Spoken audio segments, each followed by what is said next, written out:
devons renforcer la lutte contre la criminalité environnementale. Nous devons mettre un terme définitif à toutes les activités illégales qui mettent en danger la nature, détruisent les écosystèmes, nourrissent la corruption, entravent le développement de l'état de droit et, in fine, remettent en cause le développement durable de l'humanité.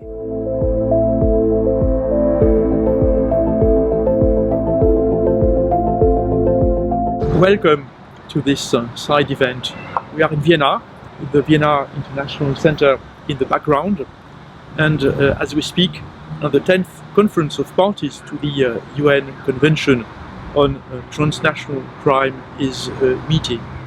The purpose of this side event is to discuss environmental crime, a crime of transnational nature, a crime that involves criminal networks, a crime of some complexity, a crime that is also high profit, low risk for the criminal networks that thrive on its basis. The Convention on Transnational Crime is the right, suitable place to discuss this matter with a view to making headways in this area. And in order to raise awareness to this issue and to identify how to move forward, we will be listening to two sets of speakers. In the first part of this event, we will enjoy the views of leaders of international organizations.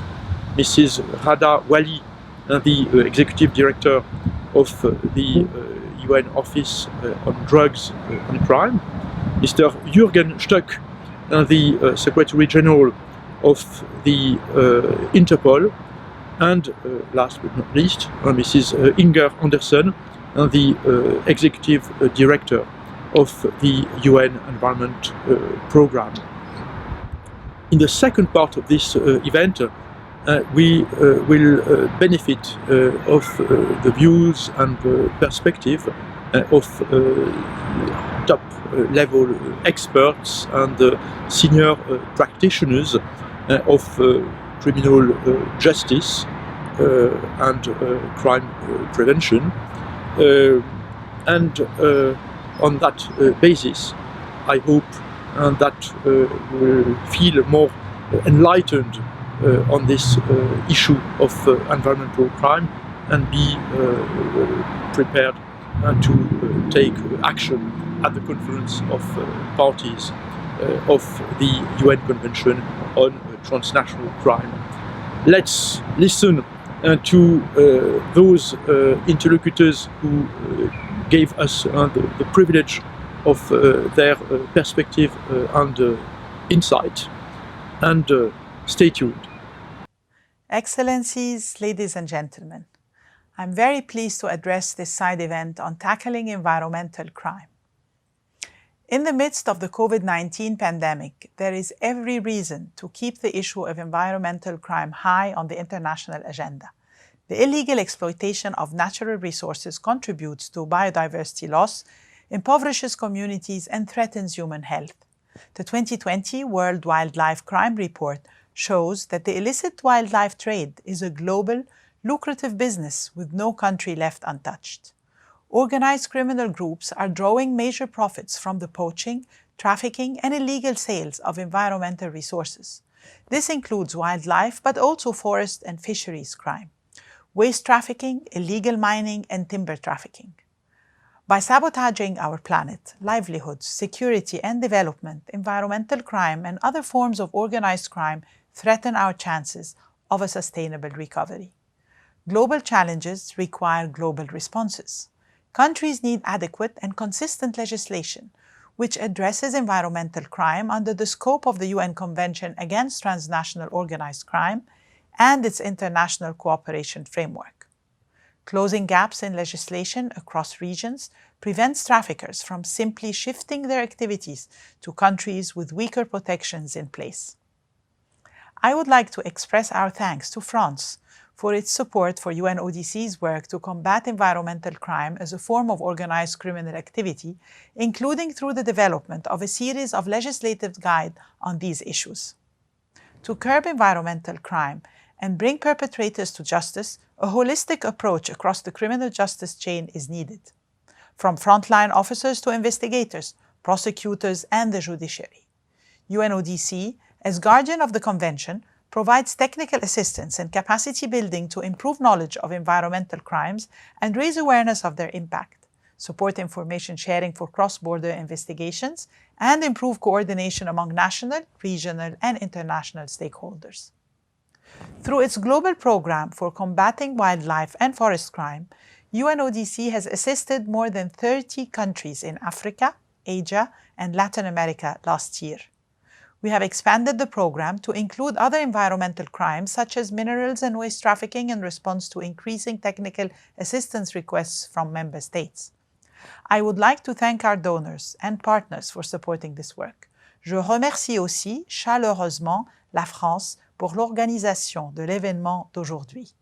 I wish you all a successful event. It is a great pleasure to participate in this timely side event on enhancing international cooperation to prevent and combat environmental crime. I would like to thank the government of France for hosting this event and for their commitment to strengthening collective action in combating environmental crime. Let me be clear, environmental crime is organized crime in all its forms and in its worst forms. This is the reality Interpol has witnessed, supporting its member countries' police forces in the field.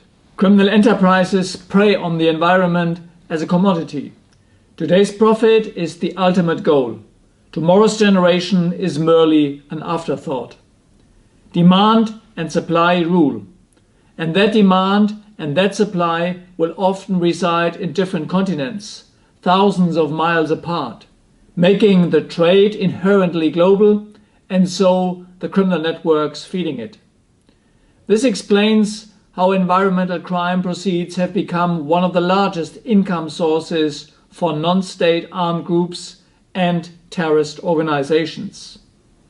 Behind every new dollar reaching new hands is another step towards a wounded ecosystem, scarcity of resources, and facilitative crimes such as fraud, corruption, and money laundering. Therefore, we need to act. As a global community for future generations, none of us is alone in this quest or without resources. The UNTOC framework provides a key tool to state parties to the Convention responsible for enforcement and implementation. This is also where Interpol, as the world's largest international police organization, has a crucial role to play to bring the principles of the Convention to life. Interpol has been a pioneer in combating transnational environmental crime since 1976, when our General Assembly adopted our first resolution on police cooperation on illegal trafficking of wildlife. Since then, our engagement against the threat has grown enormously in both scope and depth. Today, our environmental security program supports our 194 member countries to identify and disrupt the networks illegally exploiting and trading forestry, fisheries, and mineral resources, as well as those involved in the illegal wildlife trade and marine pollution. For example, last year, Interpol coordinated Operation 30 Days at Sea 2.0 involving 62 countries worldwide and targeting not only pollution offences committed at sea, but also on land and in rivers. The results were exceptional.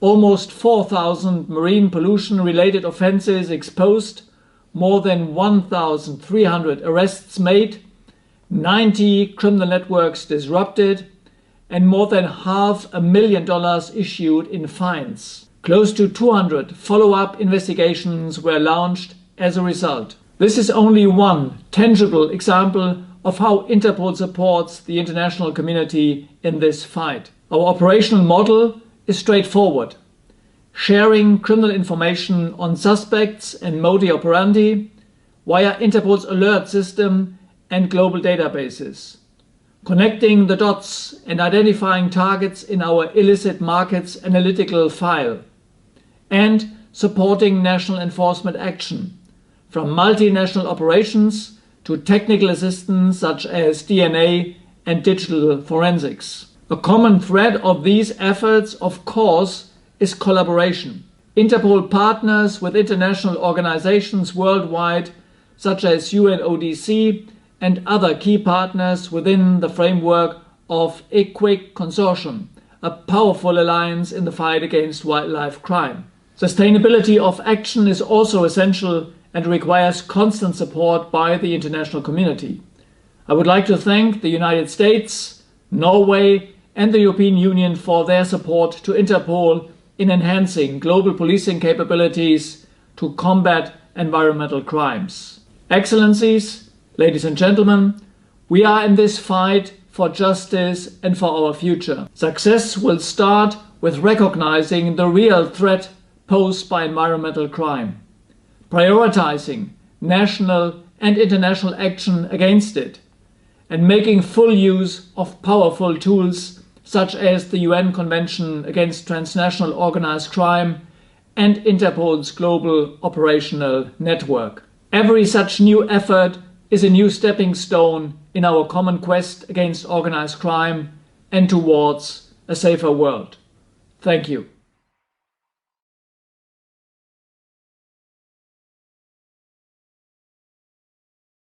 Thank you so much for inviting me to speak to the 10th session of the Conference of Parties to the UN Convention Against Transnational Organized Crime. My thanks also to the Government of France for the invitation and for your leadership on this important issue. Environmental crimes contribute significantly to the three planetary crises that we face: the climate crisis, the nature crisis, and the pollution and waste crisis. Nature is indeed the first victim of these crimes. Illegal trade contributes to the alarming decline in species. Environmental crimes contribute to the climate crisis, whether through illegal logging or illegal trade in HFCs. And we know that illegal trade and dumping of waste pollutes soil and groundwater, causing serious harm to ecosystems and human health. A UNEP report on environmental crimes released last year put the value of environmental crimes at anywhere between 91 billion and $259 billion. This makes environmental crime the fourth largest crime after drugs, counterfeit, and human trafficking. As environmental crimes rise, they pose a growing threat to peace, to security, and to sustainable development everywhere. Environmental crime is rarely an isolated act. These are complex, organized criminal networks that operate across borders and are often closely linked to other crimes, such as money laundering, tax fraud, and corruption. It's precisely for this reason that we need effective transnational cooperation. UNEP works in close partnership with agencies such as Interpol to build a strong evidence base on the scale of environmental crimes, their impact on local communities, and demand-driven environmental crimes. We provide technical legal assistance to member states to strengthen national frameworks and support capacity building for enforcement authorities, in particular, judges and prosecutors. UNEP also hosts the Secretariat of the Green Customs Initiative that brings together 11 international entities of trade-related multilateral environmental agreements to enhance the capacities of customs officials on environmentally sensitive commodities. And finally, UNEP is proud to be implementing the 5th Montevideo Program, a 10-year program to support member states in developing and implementing environmental rule of law, including legislation on environmental crimes. At UNEP, we remain deeply committed to supporting transboundary cooperation between countries to address environmental crime. This cooperation is vital to addressing the three crises I outlined at the beginning of my remarks and to truly protect people, livelihoods, and the planet on which we all depend. I look forward to hearing about the outcomes of this important deliberation. Thank you.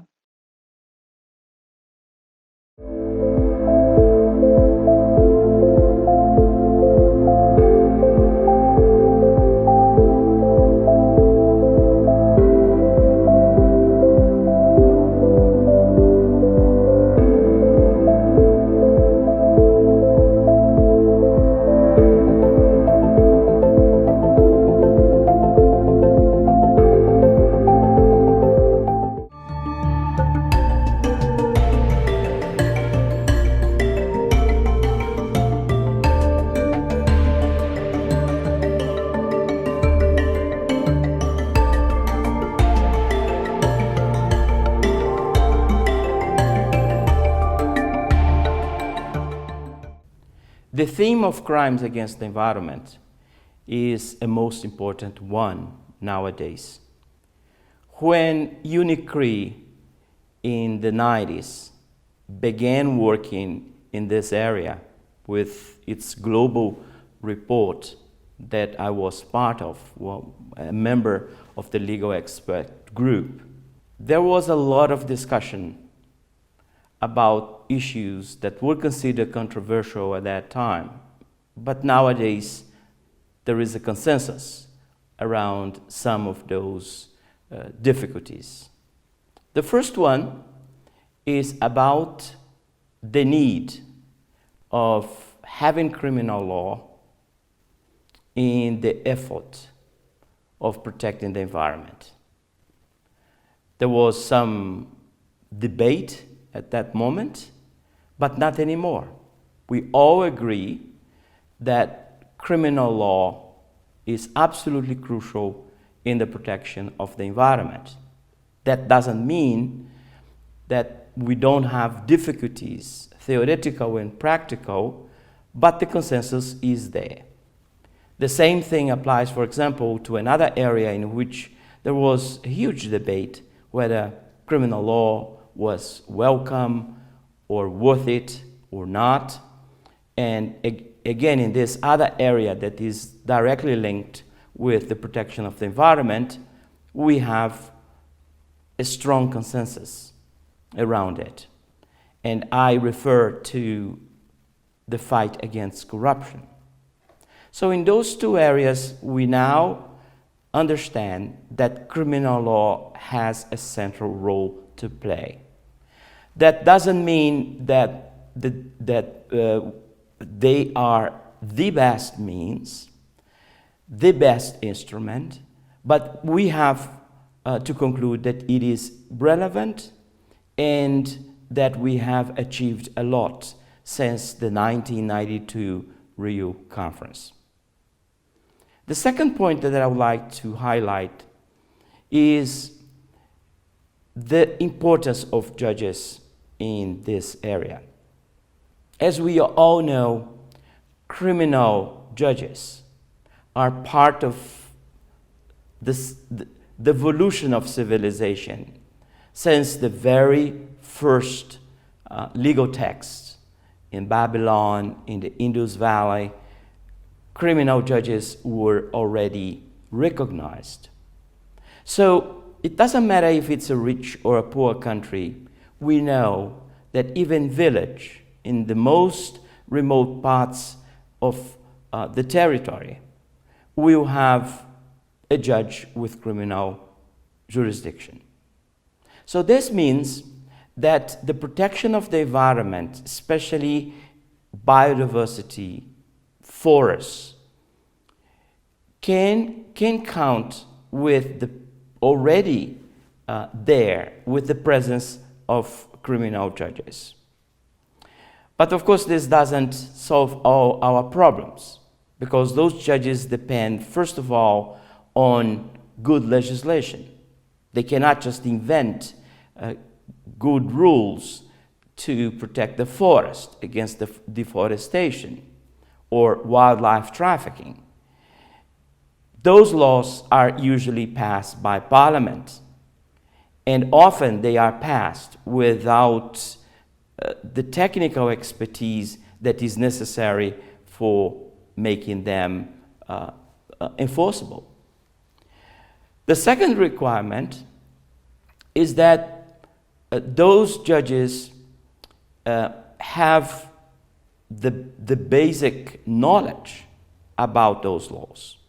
There are many countries in the world that I visit in which the judges don't even have a collection of environmental statutes or criminal provisions that exist in dozens or even hundreds of environmental sectorial statutes. There is also the need to train those judges in order, one, to highlight the importance of the protection of the environment, and second, to develop the technical skills that are necessary to apply those laws. Finally, there is the issue of judicial independence.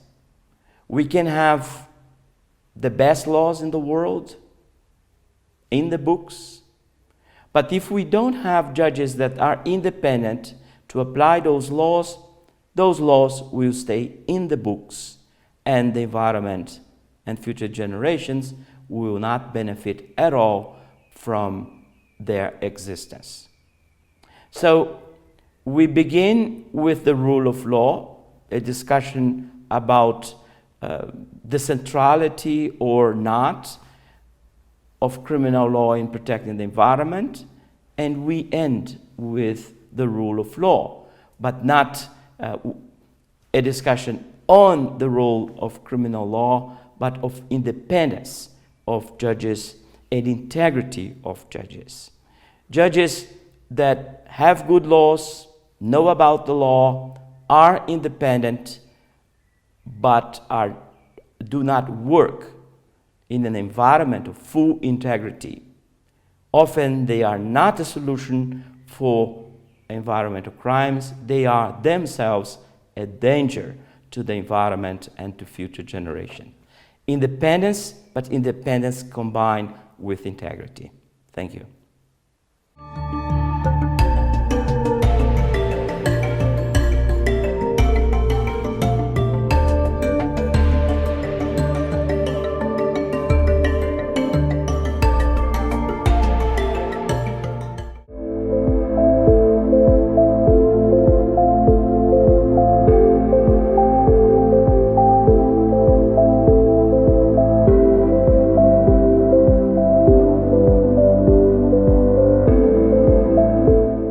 Ladies and gentlemen, dear colleagues, thank you for inviting WCO ILO-AP to contribute to the 10th session of the Conference of the Parties to the United Nations Convention against Transnational Organized Crime by means of this video message.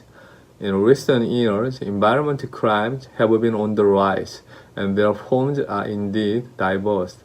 To combat sophisticated and organized environmental crime, such as illegal natural resource harvesting, overfishing of protected species, and trafficking of hazardous waste, it is even more necessary for us to have time for international discussions and cooperation on cross-country reviews, regulatory measures through multilateral and regional consultative bodies, and appropriate regulatory system. Environmental crimes are complex, and the process leading to the consequences is often long-term or cumulative, so it is difficult to prove a causal relationship between the offense and the consequences.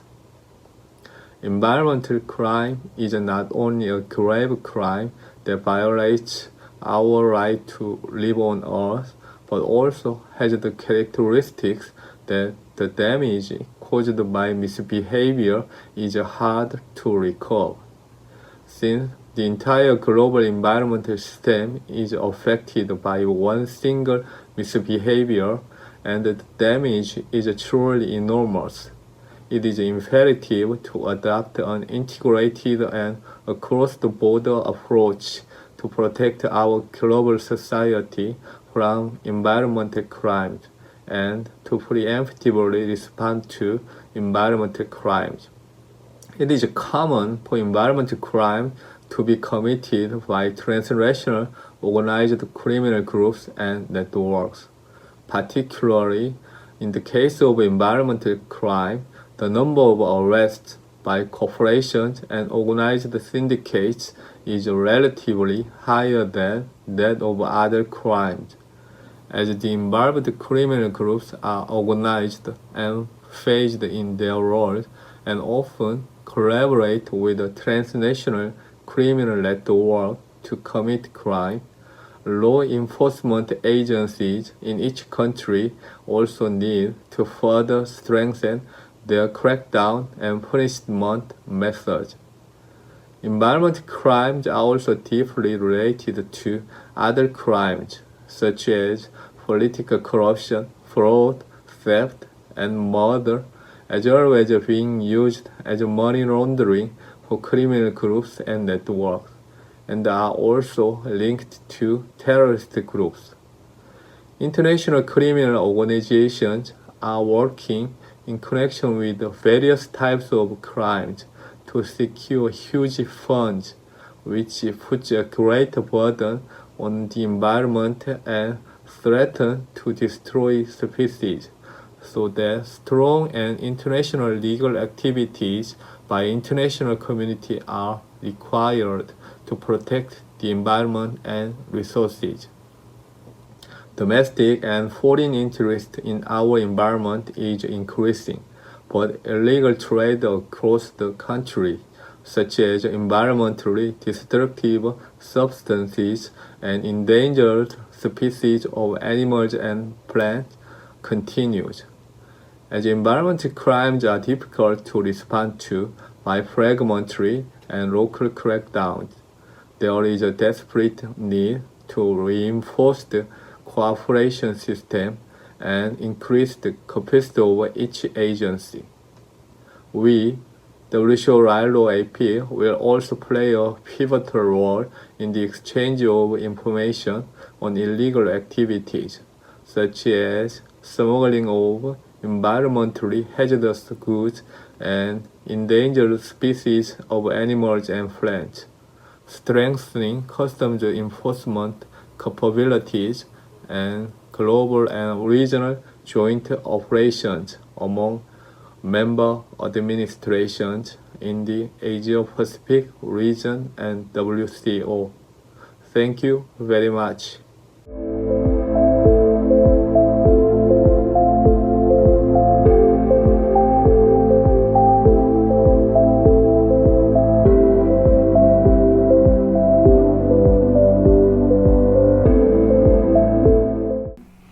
Well, good morning, ladies and gentlemen, or good afternoon. My name is Anne Brosnan, and I'm the President of ENPI, the European Network of Prosecutors for the Environment. Thank you very much to the French delegation, to this 10th Conference of the Parties, to the UN Convention Against Transnational Organised Crime, for raising the subject of environmental crime, an area of increasing concern. Environmental crime is now the 4th largest value area of criminality, after arms, drugs and people smuggling. So like cybercrime, it is an area of criminality on the increase. Environmental crimes range from wildlife killing and trafficking to illegal movements and deposit of waste. A recent report identified the cost of environmental crime as up to $258 billion US, as well as having incalculable environmental costs to our planet and to all sectors of society. We work with other partner agencies and authorities who scope this illegal activity to find areas where we're most likely to be able to take action against criminals. For example, Europol, whose SOCTA, or Serious and Organised Crime Threat Assessment, has included environmental crime since 2017, and its multi-annual strategic plans, or MASPs, have since then included environmental crime as a priority in the fight against organised and serious international crime. Interpol published a report in conjunction with the UN in 2015 outlining the convergence of environmental crime with other serious crimes. Its environmental security programme has included, at the instigation of the Pollution Crime Working Group, an annual global enforcement operation entitled 30 Days of Action, now 30 Days at Sea. This programme aims to tackle pollution crimes committed at sea with a focus on illegal discharges from vessels, illegal trade in waste and other illegal activity conducted under the guise of containerised transport by sea route, such as illegal movement of pesticides. These initiatives feed enforcement cases through to prosecution. It is really important to see these initiatives translate into cases that we can take and prosecute to a successful conclusion. Crimes that affect nature and the environment have the potential to impact upon all of us, whether it is discharges which can impact upon our bathing water or our drinking water, plastic pollution damaging our seas, and air pollution which can affect the very air we breathe. Deforestation is a crime which may ultimately damage the very fabric of our planet. All of the legislation and policy in the world doesn't matter unless you have enforcement officers and prosecutors willing to get into the field, into the criminal courts to search out this criminality and bring those involved to justice. So let me give you some brief details about NP. The European Network of Prosecutors for the Environment is an international non-profit making association of prosecuting organisations and some observers that works across international borders to strengthen the fight against environmental crime. It was established in 2012 and has grown since 2015 from 8 to 41 members, now representing 30 countries. NP sought financial assistance from the EU with delivery of our objectives. The LIFE NP project, which commenced in 2015, is a 5-year multi-partner project with a budget of 1.7 million euros, 60% of which is funded by the EU LIFE programme. It aims to facilitate and assist those involved in the prosecution of environmental crime by training, capacity building and promotion of best practice. The duration of project activities was from July 2015 to July 2020, with its primary purpose to formally establish NP as a network of prosecutors with specific and achievable objectives in fighting environmental crime. We have delivered training materials and workshops to over 1,000 delegates across Europe and beyond. Between 2016 and 2019, our conferences, such as the one held recently in The Hague, jointly with colleagues at Eurojust, have been attended by over 550 delegates. We have established a database of environmental crimes with case references and links back to the specialist prosecutors who've dealt with those cases. We've produced some innovative animated training materials which explain the waste shipment regulation in some 2.5 minutes. Amazing. This useful framework is supported by links to further case law and explanation for practitioners. Most importantly, our members have brought many successful cases to prosecution and conviction. If we, as prosecutors, can catch those who commit these crimes, if we can prosecute, obtain damages and remove the proceeds of crime from them, then we can make others stop and think twice. It will be a powerful deterrent. It's important, however, to have effective, dissuasive and proportionate sanctions. Our working group, number 4, which was run in conjunction with colleagues at UNTOC, the European Forum of Judges for the Environment, considered best practice in sanctioning for environmental crime as one of its subject areas. They have provided some excellent guidance on the gravity factors which courts should take into account in sentencing environmental offences. This promotes consistency and best practice, but also raises awareness with judges who may be unfamiliar with environmental offences as to what constitutes a serious offence in terms of both harm and culpability, and what may be less so. The aim of the criminal courts is to punish and deter. Only sound sentencing appropriate to the facts of a case will achieve this. This working group also considered the need for specialisation of environmental prosecutors and judges, which is important bearing in mind the scale and complexity of environmental cases. We considered also international cooperation and best practice to secure remedial action. So to conclude, a network such as NP providing training and guidance and sharing best practice in how to tackle environmental crime in Europe is widely recognised as a crucial part of strengthening the fight against such criminality. Networking amongst prosecutors and other specialists involved in fighting environmental crime has significant benefits in improving efficiency and ensuring successful outcomes across European jurisdictions and beyond. Nous devons gagner la lutte.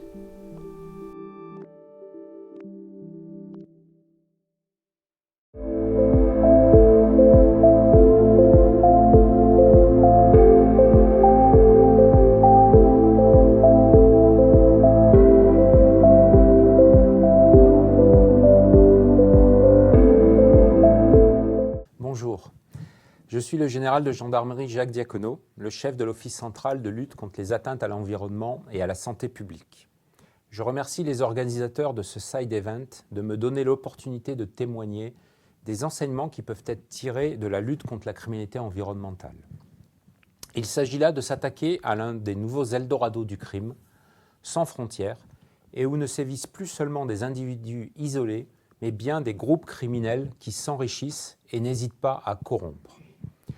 L'Office est un service central de police judiciaire à vocation interministérielle et à compétence nationale.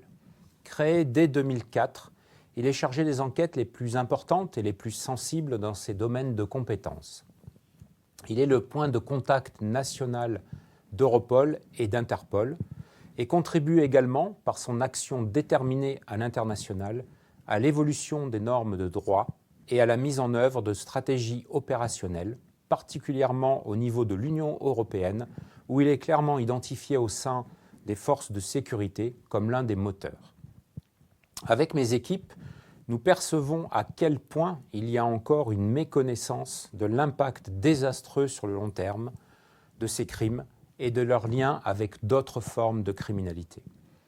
La criminalité environnementale n'a pas à proprement parler de définition juridique, mais elle représente bien une réalité et un enjeu de sécurité qui conduisent des pays à créer des services spécialisés de lutte contre ce phénomène grave et multiforme. Il me semble donc aisé d'en définir le champ. Toute atteinte grave par des actes délibérément intentionnels à la biodiversité, à un écosystème et de façon plus générale à la qualité de l'air, des sols ou de l'eau. Elle regroupe donc en particulier les trafics d'espèces protégées, les trafics de déchets, la déforestation, la pêche illégale, les pollutions majeures ou bien encore les trafics de pesticides. Lutter contre cette forme de criminalité ne se résume pas à protéger l'environnement et la biodiversité. Il s'agit aussi de protéger les populations des possibles conséquences graves sur la santé humaine. C'est pour cette raison que la France a choisi de disposer d'un service central d'enquête en charge des deux domaines. Il s'agit également de protéger l'économie légale, le crime environnemental venant la concurrencer déloyalement, comme c'est le cas par exemple pour la filière de recyclage des déchets. De plus, la remise en état des écosystèmes dégradés coûte cher aux finances publiques et ce sont autant de crédits qui ne sont pas consacrés à l'environnement et à la santé qui en ont pourtant bien besoin. Il s'agit enfin de protéger des modes de vie ancestraux dépendant des écosystèmes. De l'expérience acquise, je peux vous affirmer que nous avons bien affaire à des groupes criminels organisés, au sens de la Convention de Palerme, groupes qui utilisent des modes d'action identiques aux autres formes graves de criminalité et qui se jouent des frontières. Par exemple, les trafiquants d'espèces protégées utilisent les mêmes modes opératoires que les trafiquants de stupéfiants. Véhicules ouvreurs ou porteurs avec des caches aménagées, mules, nourrices, messagerie cryptée, téléphones jetables, mesures de contrefilature, utilisation du cyberespace. Nombre de ces trafiquants sont par ailleurs connus pour d'autres faits graves et les espèces protégées sont exportées à l'étranger. En matière de trafic de déchets, les montages de sociétés et les montages financiers sont très souvent d'une grande complexité et transnationaux. De plus, les groupes criminels impliqués n'hésitent pas à recourir à la violence, à l'extorsion, voire à la corruption. Enfin, dans tous les cas, les revenus tirés de la criminalité environnementale sont blanchis. Lutter contre ces groupes criminels organisés nécessite donc le recours aux techniques spéciales d'enquête telles que définies par la Convention de Palerme. La criminalité environnementale, qui est une forme de criminalité organisée, doit être attaquée au bon niveau et avec les bons outils. En effet, elle est malheureusement trop vue et combattue sous le seul prisme administratif. Ce travail est remarquable, mais il est insuffisant. Il doit s'inscrire dans une approche globale et coordonnée entre les différents acteurs. J'appelle de mes vœux à la complémentarité des activités de contrôle et d'enquête et, lorsque cela devient indispensable, à la mise en œuvre de moyens spéciaux d'investigation. Cela ne peut se faire que par des services dédiés de police judiciaire, disposant des moyens juridiques, humains et techniques adaptés, rompus à la coopération internationale et suffisamment expérimentés pour démanteler des réseaux criminels organisés dans le pur respect des règles de droit. Peu importe d'ailleurs que ces services dépendent de la police, de la gendarmerie, des douanes ou d'une agence de l'environnement, pourvu qu'ils existent selon l'organisation et la culture de chaque pays. Les atteintes à l'environnement génèrent des gains substantiels que les criminels doivent blanchir, ce qui nécessite, je l'ai déjà dit, des montages de sociétés ou des montages financiers techniques et complexes. Il est donc indispensable d'enquêter sur la structure et l'organisation des sociétés, sur les liens entre elles, d'identifier les avoirs générés par l'activité criminelle ainsi que le train de vie des trafiquants, suivre les flux financiers pour les saisir en vue de leur confiscation lors de la phase du jugement. Il faut rendre le crime environnemental non lucratif et prévoir chaque fois que possible la saisie-confiscation des avoirs criminels, voire de l'ensemble du patrimoine, mesure souvent bien plus dissuasive que la peine de prison elle-même. L'Office s'inscrit dans cette logique et dispose d'enquêteurs spécialisés en délinquance économique et financière et en cybercriminalité.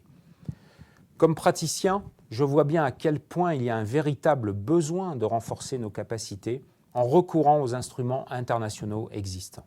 À mes yeux, il ne fait aucun doute que la Convention des Nations Unies contre la criminalité transnationale organisée constitue l'outil juridique adapté, à la fois pour incriminer la criminalité environnementale et les infractions qui y sont liées, mais aussi pour renforcer la coopération internationale et l'assistance technique face à ces crimes.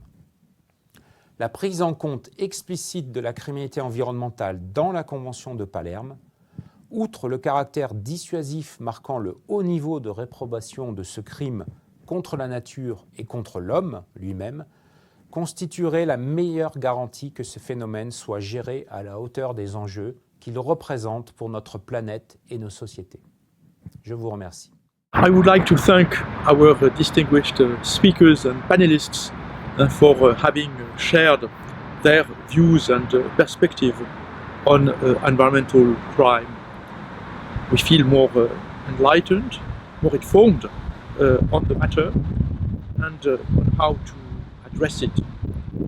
My country is of the view that the UN Convention on transnational crime is the right place to take action on environmental crime, and that this is within existing instruments and that we can address those challenges.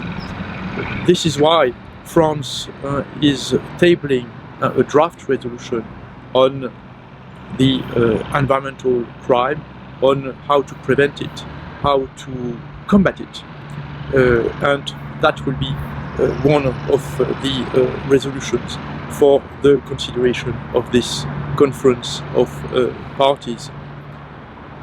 We count on your support and look forward to further engaging with you on this matter. I thank you for your attention at this side event.